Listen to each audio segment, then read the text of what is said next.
When Everett Kane bought that abandoned farmhouse for $15,000, his last $15,000, he thought he was buying a second chance, a place to rebuild, a foundation for his 5-year-old daughter after they'd lost everything. But when he came back 6 weeks later, ready to start their new life, he found smoke rising from the chimney and 2 strangers living inside the home that was supposed to save them. What happened next would change all 4 of their lives forever. But first, you have to decide whether to call the police or take a leap of faith that defies all logic. Before we continue, please tell us, where in the world are you tuning in from? We love seeing how far our stories travel. The gravel crunched under the tires as Everett turned down the long driveway. Dusk was settling over the Oregon countryside, painting everything in shades of purple and gold. He'd been driving for 5 hours, and every muscle in his body ached. But none of that mattered now. This was it. Their new beginning. "Is that it, Daddy?" Kira's voice was bright with excitement from the passenger seat. "Is that our house?" Everett smiled despite his exhaustion. "That's it, sweetheart. That's—" He stopped mid-sentence. His hands tightened on the steering wheel. Smoke. There was smoke rising from the chimney. His heart hammered against his ribs as he pulled the truck to a stop about 20 feet from the house. The farmhouse looked exactly as he'd remembered from his quick inspection 6 weeks ago. Weathered white paint, sagging porch, overgrown weeds. But someone had been here. Someone was inside. "Daddy?" Kira's voice was uncertain now. "Why did we stop?" "Stay in the truck, Kira." Everett's voice came out sharper than he intended. He softened it. "Just for a minute, okay? Let me check something. But stay here." He squeezed her hand, then opened the door and stepped out. The evening air was cold against his face. He could smell wood smoke now, definitely coming from inside. His mind raced through possibilities: squatters, vandals, maybe some kids using it as a party spot. He approached the front door slowly, his construction worker's instincts on high alert. The door was slightly ajar. Everett pushed it open, and his breath caught. The main room had been swept clean. A fire crackled in the stone fireplace he'd assumed didn't work. 2 young women stood frozen, their eyes wide with terror. They looked identical, same slight build, same long blonde hair pulled back in ponytails, same dirt-smudged faces. For a moment, nobody moved. Then one of them stepped forward, her hands raised, as if in surrender. Please don't call the police. We'll leave right now. We just needed somewhere." "Who are you?" Everett's voice was harder than he felt. His mind was spinning. These weren't vandals. They looked terrified. The other twin moved protectively in front of her sister. "We're sorry. We thought this place was abandoned. We've only been here for a few weeks. We haven't damaged anything, I swear to you. We'll pack up and go. Just please, don't call the cops." Everett looked around the room more carefully. The floor had been swept. The broken windows were covered with cardboard and plastic, sealed tight against the cold. Someone had cleared out years of debris. The fireplace wasn't just working, it was clean, like they'd actually taken time to make it safe. "How did you even know about this house?" he asked. The first twin, the one who'd spoken, wrapped her arms around herself. She looked young, maybe early 20s. "We used to live in Millbrook, about 10 miles from here. Everyone knew this place had been empty for years. We didn't think anyone would... We didn't know someone bought it." "Daddy?" All 3 of them turned. Kira stood in the doorway, clutching her stuffed rabbit, her brown curls wild around her face. She looked at the 2 women with open curiosity rather than fear. "Kiara, I told you to stay in the truck." Everett moved toward her instinctively. "I know, but it's really cold and I saw the smoke and I thought maybe we could have a fire too." She tilted her head, studying the twins. "Are these ladies going to live with us?" The question hung in the air like smoke. "No, sweetheart, we're leaving," one of the twins said quickly. "We're really sorry. We'll be gone in 10 minutes. But Kira had already walked further into the room, her small hand reaching out to touch the fire's warmth. "It's nice in here. Way better than the truck." She looked up at her father. "Can they show us how they made the fire work? You said the fireplace was broken." Everett felt something shift inside his chest. He looked at his daughter, This little girl who'd lost her mother 8 months ago, who'd slept in a motel room for weeks, who'd watched their entire life get sold piece by piece, standing there with such simple, uncomplicated kindness. Then he looked at the two young women, really looked at them. They were terrified, not just of him, but of something deeper. He recognized it because he'd seen it in his own mirror for months, the kind of fear that comes from having nowhere to go and no one to turn to. "Sit down," he said quietly. The twins exchanged glances.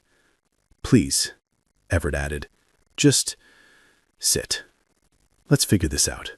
20 minutes later, they were all sitting around the fire.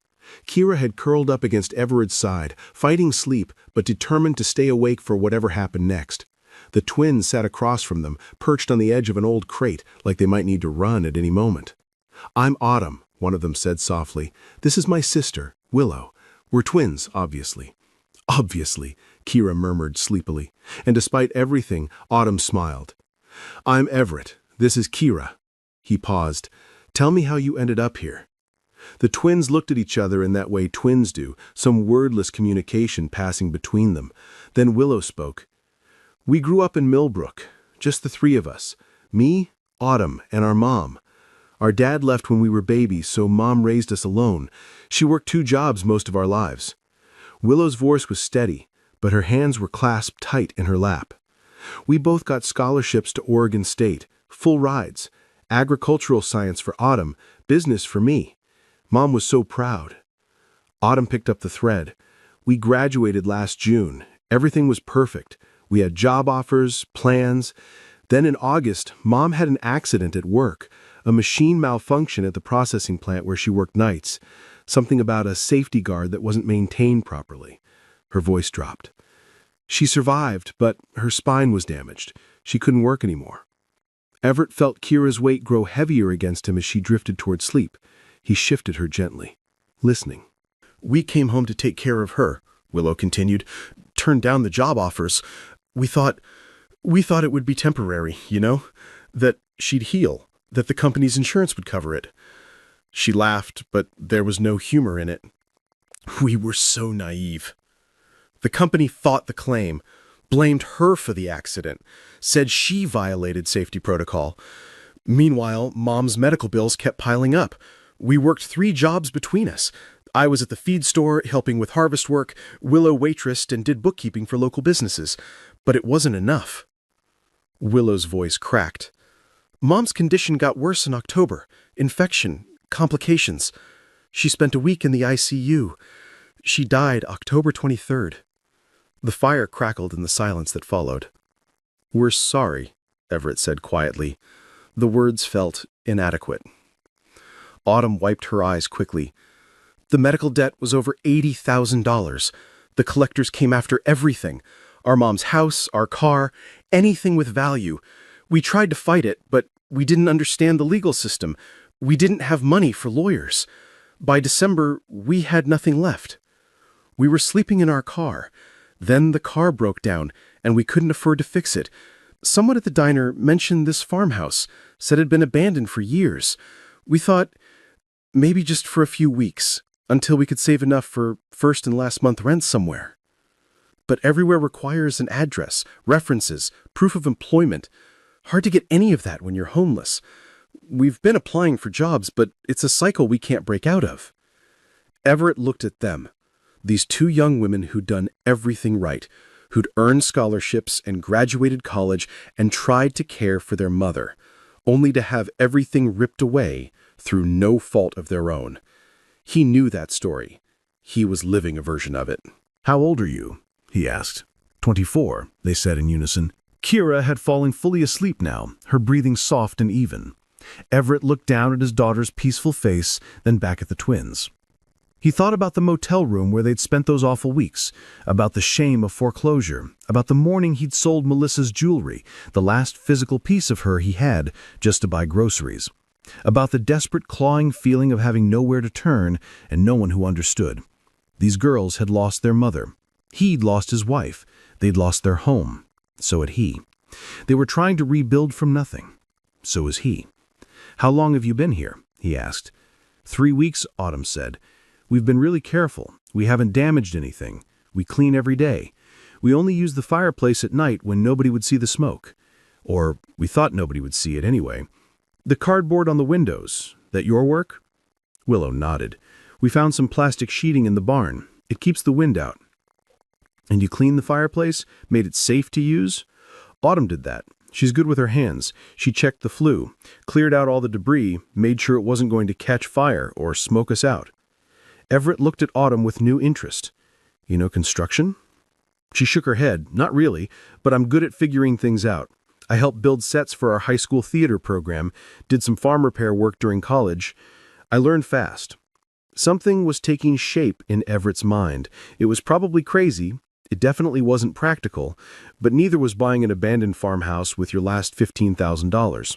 This place needs a lot of work, he said slowly. The roof leaks in places. The plumbing is shot. Half the electrical needs to be rewired. The floors need sanding and refinishing. It's going to take months to make it actually livable. The twins nodded, confused about where he was going. I'm a contractor, or I was. I owned a restoration company in Seattle.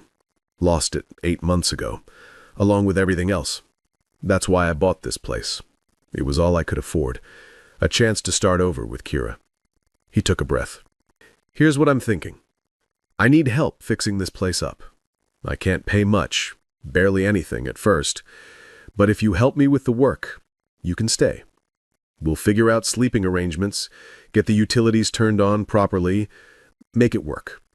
You learn construction skills, I get labor, Kira gets... He glanced down at his daughter. She gets people around, besides just me. The silence stretched. Are you serious? Willow's voice was barely a whisper. I'm serious, but there are rules. We're honest with each other, always. We all pull our weight. And we figure this out together as we go. Deal? Autumn's eyes filled with tears. Why would you do this? You don't know us. Everett thought about that question, about the phone call from the hospital, about signing the foreclosure papers, about the motel manager's pitying look when he'd paid for another week with crumpled bills. Because 6 months ago, I would have done anything for someone to give me a chance.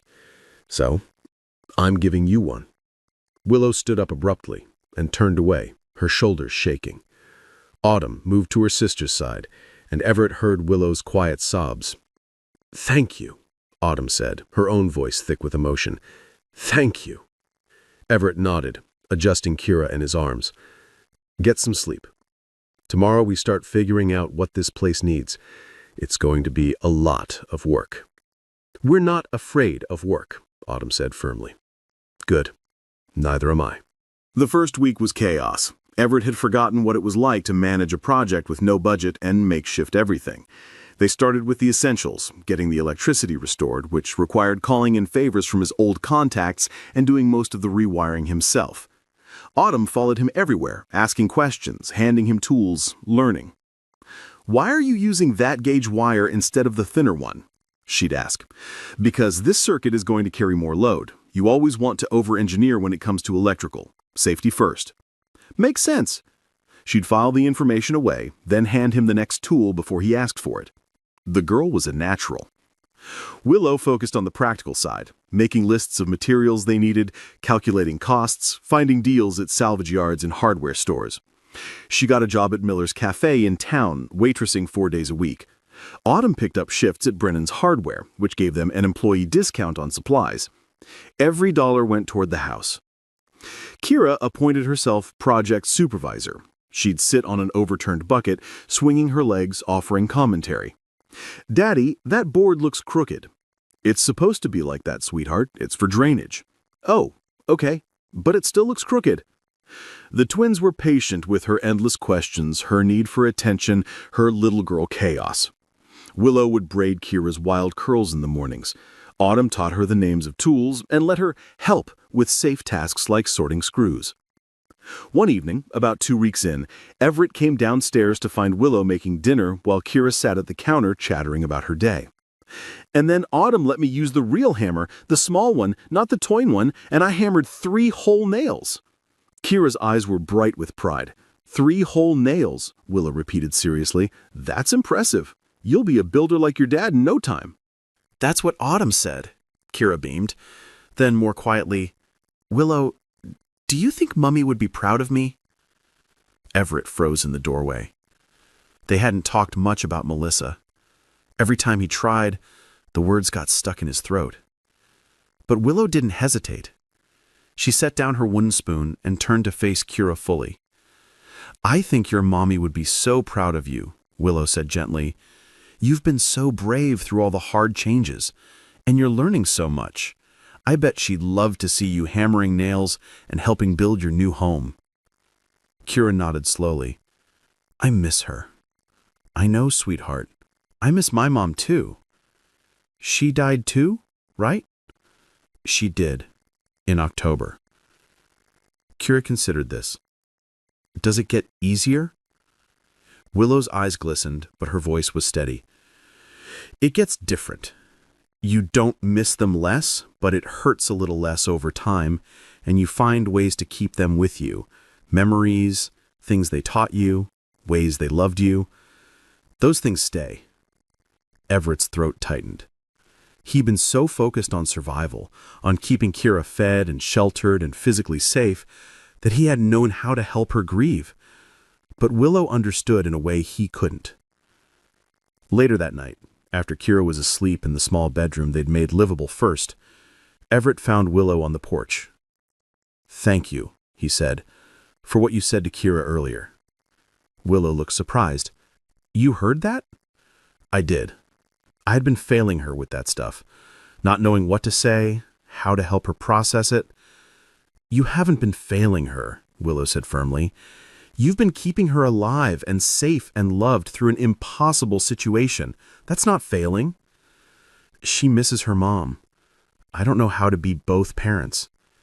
You don't have to be both parents. You just have to be her dad, and you're doing that perfectly. Everett sat down on the porch steps. The night was cold and clear, stars scattered across the sky like spilled salt. Tell me about your mom, if you want to. So Willow did. She told him about Sandra Hayes, who'd raised twins alone and made them feel like they had everything, even when they had nothing. Who'd worked herself to exhaustion so her daughters could go to college. Who'd been so proud when they graduated that she cried through the entire ceremony. She was tough, Willow said, but also soft, you know? She'd work a 12-hour shift and still come home and make us elaborate birthday cakes from scratch. She taught us that working hard didn't mean you couldn't be kind. She sounds incredible. She was. I keep thinking she'd be horrified that we ended up homeless, like we'd let her down. You didn't let her down, Everett said. You tried to save her. You gave up your futures to take care of her. That's love, not failure. They sat in a comfortable silence for a while. Then Willow asked, What was your wife like? Everett felt the familiar tightness in his chest. Melissa. She was the organized one, the planner. I'd get excited about a project and jump in, and she'd be the one making sure we'd actually thought it through. He smiled despite the ache. She was funny. Terrible jokes, but she'd laugh at them herself so hard you couldn't help but laugh too. And she loved Kira so much it terrified her sometimes. Terrified her? She'd say, I never knew I could love something this much. What if something happens to her? How would I survive? I'd tell her nothing was going to happen, that we'd keep Kira safe. His voice dropped. Turns out I should have been worrying about keeping Melissa safe. You couldn't have prevented an aneurysm. I know. Logically, I know that. But there's a part of me that feels like I should have seen it coming, should have done something. That's grief talking, not logic, Willow said softly. It makes us believe we had more control than we did. Everett looked at her, really looked at her. In the moonlight, with her guard down, she looked younger than 24, but her eyes held understanding beyond her years. How'd she get so wise? He asked. Willow laughed. Trauma and therapy. Mom made us see a counselor after Dad left. Best thing she ever did for us, honestly. Taught us how to process stuff instead of just burying it. Maybe I should try that. Maybe you should. By March, the farmhouse was starting to look like an actual home. They'd gotten the plumbing working, which meant hot showers, a luxury that made all of them emotional the first time they used one. The kitchen was functional, with salvaged cabinets Autumn had refurnished and countertops they'd pieced together from discount supplies. 3 bedrooms upstairs were livable now. Everett and Kira in one, Autumn in another, Willow in the third. The work was hard, but there was joy in it. They'd put on music while they worked, and sometimes Autumn would sing along. Turns out she had a beautiful voice. Kira would dance while they painted walls or sanded floors, making them all laugh with her unself-conscious enthusiasm. Everett felt something shifting inside himself. Not forgetting Melissa, he'd never forget her, but making room for the present, for the sound of laughter in a house that had been silent for so long, for the satisfaction of building something with his hands again, for the unexpected family forming around their shared brokenness. One Saturday in late March, they decided to tackle the disaster that was the backyard. Years of neglect had turned it into a jungle of weeds and overgrown bushes. Autumn surveyed the chaos with her hands on her hips. "You know what this space needs? A garden." "A garden?" Everett raised an eyebrow. "We're barely keeping up with the house repairs." "I know, but hear me out. My degree is in agricultural science. I could design a vegetable garden, nothing fancy, just basics, tomatoes, lettuce, herbs. It would save us money on groceries, and gardening is therapeutic." She gave him a meaningful look. "We could all use more therapeutic." "Can we grow strawberries?" Kira asked hopefully. "I really like strawberries." "We can definitely grow strawberries," Autumn promised. So they spent the day clearing weeds and preparing beds. Autumn explained about soil composition and drainage while they worked. Willow took notes, always the organizer, planning out what they'd plant and when. Everett found himself watching them work. The way Autumn's face lit up when she talked about growing things, the way Willow made even manual labor feel structured and achievable, the way Kyra absorbed everything like a sponge. "Daddy, look!" Kira held up a worm. "Autumn says worms are good for gardens because they make the dirt better." "That's right," Everett confirmed. "Worms are helpful." "Everything's helpful if you put it in the right place," Autumn said. Then, catching Everett's eye, "I think people, too." That night, exhausted and dirt-covered, they ordered pizza, a rare splurge, and ate it sitting on the porch as the sun set. "You know what I just realized?" Willow said. 3 months ago, Autumn and I were sleeping in our car, terrified about where we'd end up. Now look at us. We have a home. We have work we're good at. We have—" She paused, emotional. "We have a family again." Autumn raised her pizza slice in a toast. "To second chances and abandoned farmhouses." "And to people who see strangers and offer help instead of judgment," Willow added, looking at Everett. Kira held up her juice box solemnly. "And to strawberries." They all laughed, and Everett felt something warm spread through his chest. Not happiness exactly, he wasn't sure he was ready for that word yet, but something close, something like hope. Spring rolled into summer, and with it came steady progress on multiple fronts. Everett's reputation in the construction world started to rebuild. He took on a small restoration project in town, a historic building that needed careful work. He brought Autumn with him, and she impressed the clients so much they asked if she was available for other projects. "She's got an eye for it," the client told Everett, "and she's meticulous. You don't find that much anymore." By June, they had enough work lined up that Everett officially made Autumn his business partner. She cried when he told her. "You don't have to do this," she said. "You've already done so much for us." "I'm not doing it for you," Everett replied honestly. "I'm doing it because you're talented, and I'd be stupid not to recognize that. This is business. You've earned it." Willow's catering side hustle was growing too. It had started with her making extra food and selling it at the farmer's market. Then someone hired her to cater a small party. Then another. By July, she had regular clients and was seriously considering making it a full business. "I'd need a proper kitchen, though," she said one evening, reviewing her finances. "The farmhouse kitchen is great for us, but if I'm going to scale up, I need commercial space." "There's that empty storefront next to Miller's Café," Autumn suggested. "I saw a for lease sign last week." They started planning, calculating, dreaming.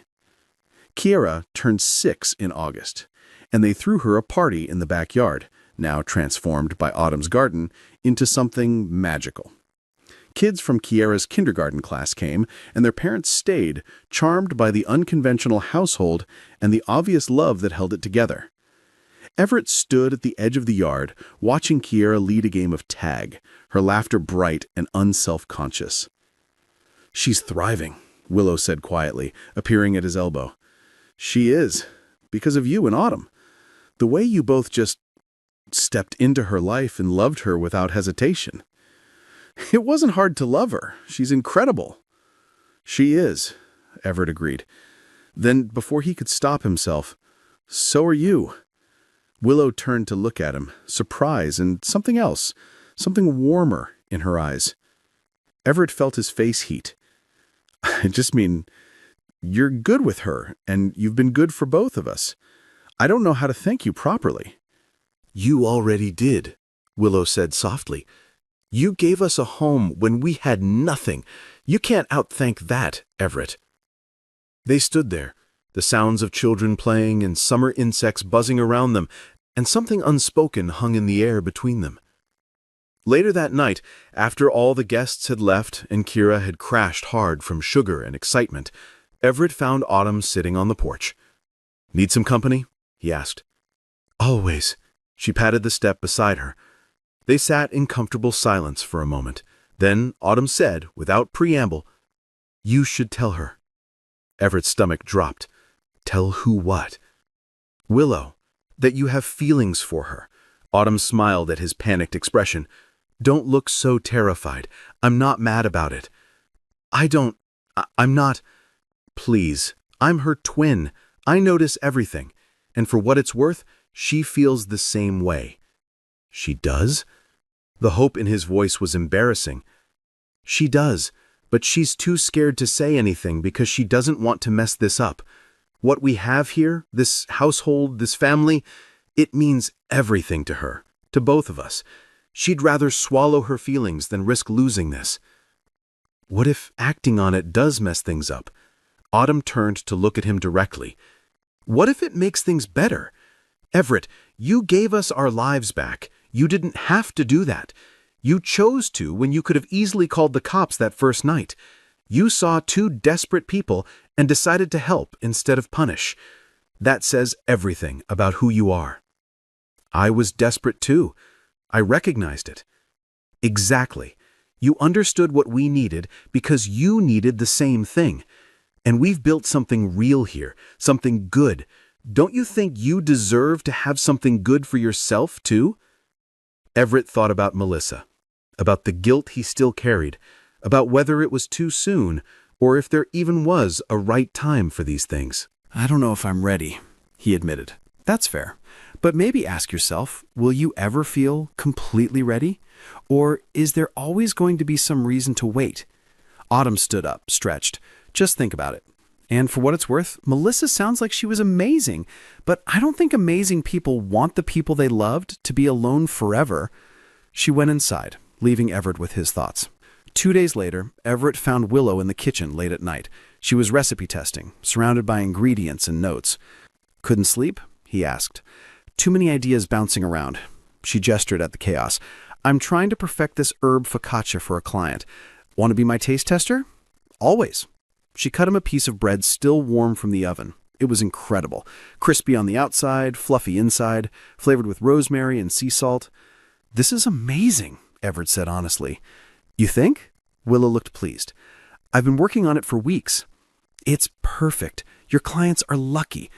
They fell into the easy conversation that had become natural between them, talking about the business plans, Kiera's upcoming school year, a project Everett was bidding on. Then Willow said, "Can I ask you something personal?" "Of course." Do you think you could ever... She stopped, frustrated with herself. "Never mind, it's not my business." "Willow." Everett set down the bread. His heart was pounding, but Autumn's words echoed in his head. "What were you going to ask?" She took a breath. "Do you think you could ever be open to having someone in your life again? In a romantic way, I mean. Or is that something that feels impossible after losing Melissa?" The question hung between them.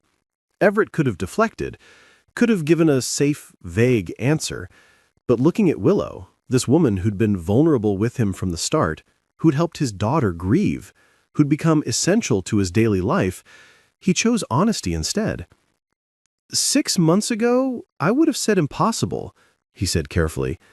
I couldn't imagine feeling anything but grief. But lately, he met her eyes, lately I've realized that grief doesn't mean you stop living, and maybe Melissa would want me to keep living, really living, not just surviving. She sounds like she was a wonderful person. She was, but she's gone, and I'm still here, and so is Kira. We deserve to move forward. That doesn't mean forgetting, it means making room for new things alongside the memories. Willow nodded slowly. When my mom died, someone told me that the people we love don't want us to stay frozen in our grief. They want us to take all the love they gave us and use it to build new lives. I didn't believe it at first, but I think it's true. I think so too. The kitchen was quiet except for the old clock ticking on the wall. Then Willow said, very softly, I have feelings for you, Everett. I have for a while, but I didn't want to say anything because I was afraid it would ruin everything. This household, this family we've built, it's too important to risk. Everett's heart felt too big for his chest. What if it doesn't ruin it? What if it makes it better? You really think that's possible? Instead of answering with words, Everett reached across the counter and took her hand. Her fingers were dusted with flour, warm from working. I think you're one of the best people I've ever met. I think you walked into my life. Literally, you were already here. At the exact moment I needed someone who understood what loss felt like. I think Kira adores you. I think you're building something incredible with your business. And I think I'd be an idiot not to see what we could be together. Willow's eyes filled with tears. I'm scared. Me too. But maybe we can be scared together? Take it slow, see what happens, but at least be honest about what we're feeling? She squeezed her hand. I'd like that. A lot. They stayed like that for a long moment, hands clasped over a counter covered in flour and recipe notes, in a kitchen in a farmhouse neither of them had planned to call home. So, Willow said eventually, a smile breaking through. Want to help me finish this focaccia? I have 3 more variations to try. Everett laughed. I can't think of anything I'd rather do.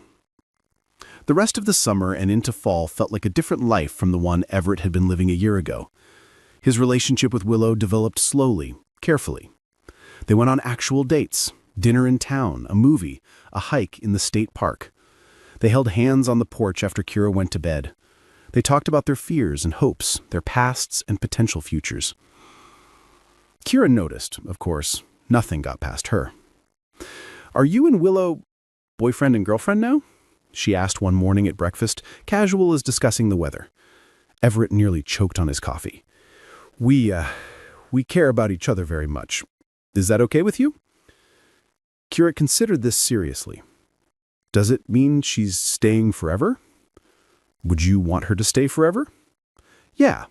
She makes really good pancakes, and she helps me with my hair, and she doesn't get mad when I ask too many questions. Kira took a bite of cereal. Plus, she makes you smile more. You didn't smile much before. Out of the mouth of children, Everett thought. Then, yes, sweetheart. If she wants to stay forever, she can. Good, Kira said, satisfied. Can I have more orange juice? By October, exactly 1 year after Willow and Autumn's mother had died, the business was thriving enough that they started looking at real houses in Millbrook. The farmhouse had served its purpose, but winter was coming, and the heating situation was marginal at best. They found a place in town, nothing fancy but winterized with proper insulation and 4 bedrooms. It had a big kitchen for Willow's catering, a garage for Everett's tools, and a backyard for Autumn's garden projects. Are you sure about this? Autumn asked as they toured the house. Leaving the farmhouse? We're not leaving it. We're moving forward from it. There's a difference. They moved in November, and somehow the transition felt natural. This new house was warmer, more practical, but it carried the same sense of family they'd built in the farmhouse. Autumn met someone, Jake, a teacher at Kira's school. He was patient and kind and laughed at Autumn's terrible puns. The first time he came to dinner, Everett watched Autumn's face light up and thought, good, She deserves this. Kira started first grade and flourished. She'd tell everyone about my dad and my Autumn and my Willow with such confidence, such certainty, that no one questioned the unconventional arrangement. On December 20th, exactly a year after Everett had bought the farmhouse, they drove out to see it. The grass had grown wild again. The windows were still covered with the cardboard and plastic from that first night, but it stood solid, waiting. "Should we sell it?" Willow asked from the passenger seat. Everett thought about the question, about the terrified young women he had found inside, about the decision to help instead of punish, about everything that had grown from that single choice. "Not yet," he said. "Maybe someone else will need it someday. Someone like we were, desperate, broke, trying to rebuild. Let it be there for them." "That's beautiful," Autumn said from the back seat, where she sat next to Kira. "Daddy," Kira's voice was thoughtful, "that's where we became a family, right? In that house?" Everett met Willow's eyes, saw his own emotions reflected there. Gratitude, wonder, love. "Yeah, sweetheart, that's exactly where we became a family." "Even though it was an accident? Even though you didn't know Autumn and Willow would be there?" "Especially because of that," Everett said. "Sometimes the best things in life aren't planned. Sometimes you just have to walk through the door and see who's waiting on the other side." In January 2025, Everett and Willow got married in a small ceremony at the town hall. Autumn was the maid of honor. Kira was the flower girl and took her job very seriously, scattering petals with intense concentration that made everyone laugh. It wasn't a fairy tale. It was better than that. It was real, built on shared trauma and hard work and the choice to keep showing up for each other every single day. Autumn and Jake got engaged in March. They talked about staying in Millbrook, about building something together the way her sister had. The business continued to grow. Kane and Hayes Restoration had a reputation now. Quality work, fair prices, attention to detail.